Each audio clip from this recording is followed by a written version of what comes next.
номер 5 Kadamcay şahrının gimnaziya Babacan Aytmatov mektebinde 2017 yıl bizden el üçün, kollektiv üçün жақшылықтың жылы olsun deb niyet qilib жақшынақай ушундай сүмелөктү кайнатып атабыз. Быйылкы жыл ынтымактын,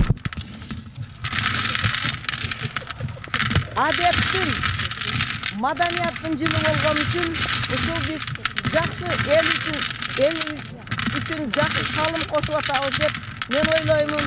Элибиз биримдикте, жакшылыкта, ынтымакта болойлук деп ушундай Жакшынакай майрамга даярдык көрүп өткөзүп атабыз.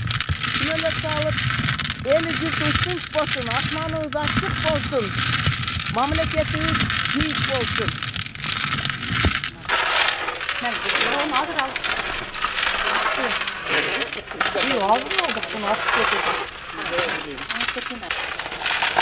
Arlaştırayım da. Sapır bana ver. Ay.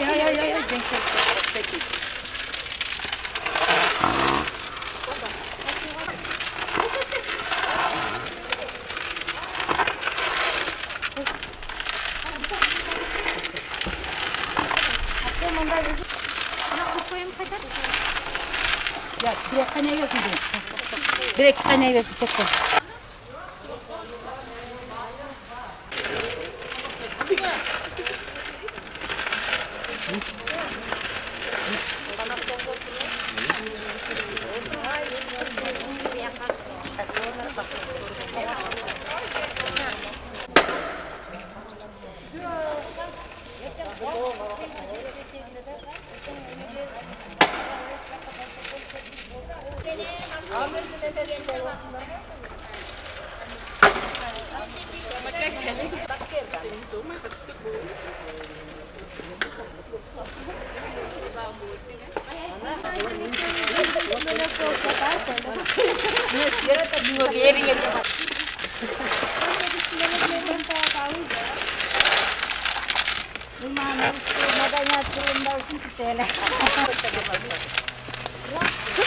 Kim bana veriyor? Oy, hazıra tatpardı. Yaxşı tursun. Dakika koydum.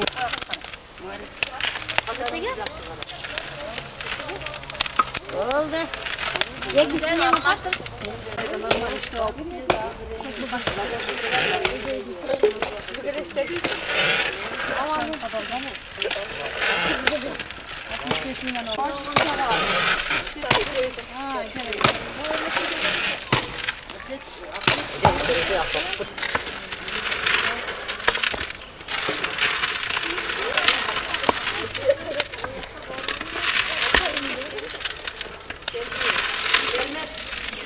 Мен Әсел Мұхтаровна, ушу Пүлгөн айылынын тургуну, көпчүлүк учурларда ушу сүмөлөктүн келип чыгыш жолдоруну жаштарга түшүндүрүү аракетиде иштеп жүрөм.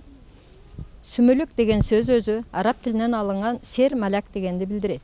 Сер малак деген көп паришталуу тамак.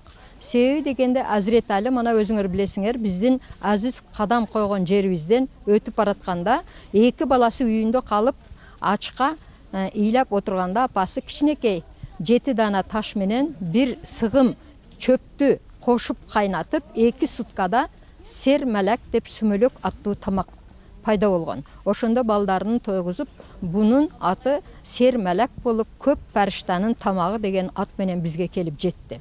Азыркы учурда биз жакшылыкты каалап, бүтүн кыргыз калкынын иманы, адеби, маданияты өссүн деп ушу чогулуп алып сүмөлөктөрдү кайнатуу жолуна түштүк. Бул сүмөлөктүн учуру өзү март айларында болот. Бирок Nooruzга карата ар бир мекемелерде күчү жеткен мекемелер сүмөлөк кайнатышат. Сүмөлөктү кайнатуудуу жолу дагы өтө татаал болуп эсептелет. Ал бир эле адамдын иши болбойт. Аны бир канча күн сүмөлөктү, буудайды тазалап, бир тактадын үстүгө коюп өстүрүп, ал кичинекей ийне бою болуп агарып өскөндө, аны сокуга салып жанчып, кайрадан анын суусун сыгып алып, казанга салып 1 кило буудайдын суусуна 2 килограмм уунду кошуп, ага кошуп эгерде даамдуу кыламын деп ойлошсо, аялдар жарым килодан макадан жасалган уунду кошсо да болот.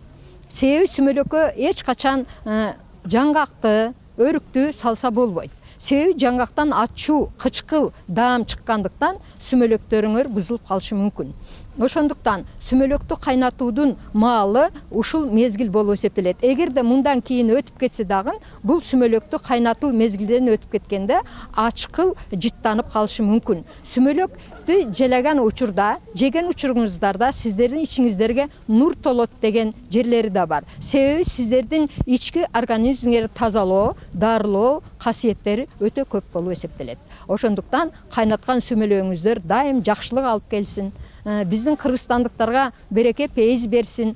Ошонун эле катарында ушул мектептин жамаатына мен ыраазычылык билдирип, кылган иштери ийгиликтүү болуп, эртең жүздөрү жарык болуп, бала чакасы менен эсен соо, ден соолукта өнүп өсүп окуша берсиндер.